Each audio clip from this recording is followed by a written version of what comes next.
Okay, let's finish off. We have the ethmoid internal view. We have the crista galli, which is here.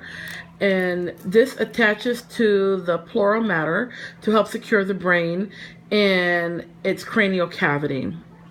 The crib, the cribriform plate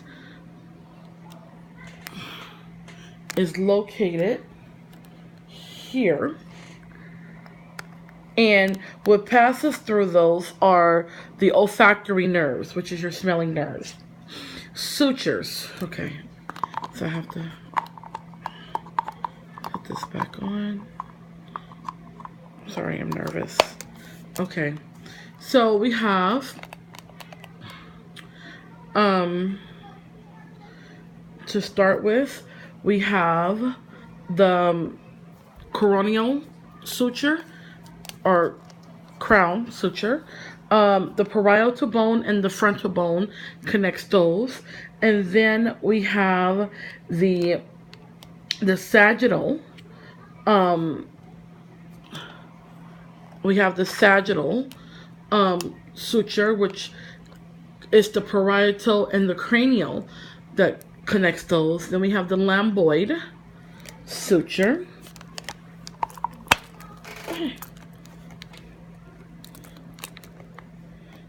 Okay, stay, please. We have the lambdoid suture, which connects the parietal and the occipital.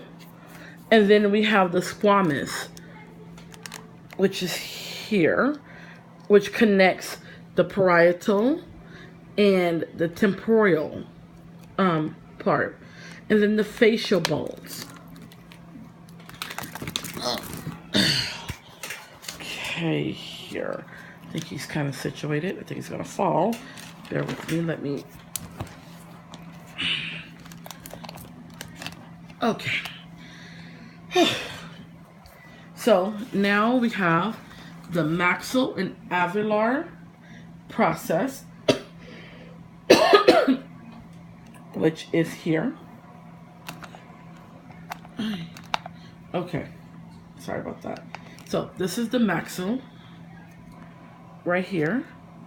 We have nasal, which is this right here.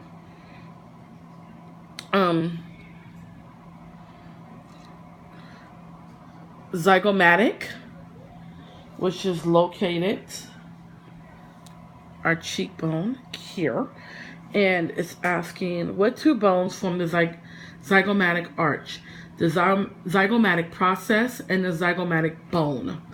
And then we have the ethmoid, which is located... my camera went blurry here. And then the vomer, which is this little part right here. What two bones form the bony nasal spectrum? Horizontal plates and perpendicular plates. The inferior nasal concha is located... I don't know if you can see. It's a little concha shape right in there, and it's asking what does this bone do? It forms part of the lateral walls of the nasal cannula.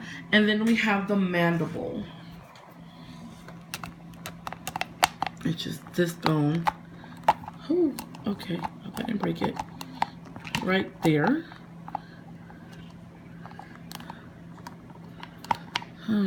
Okay.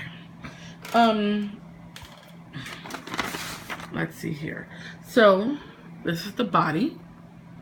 The ramus of it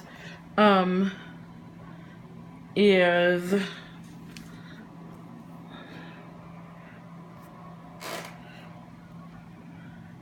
let's see here. Wait, I lost my train of thought here.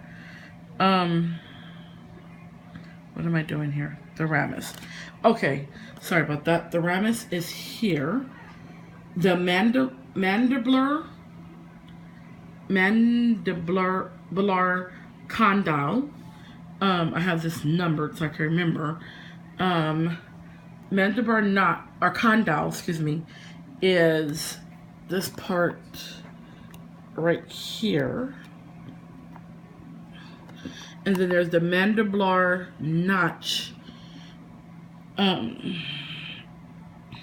which is this cutout right there. And then we have the coinoid process, which is this part right here.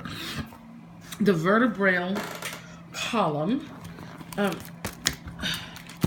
Okay, his top of his head just came off.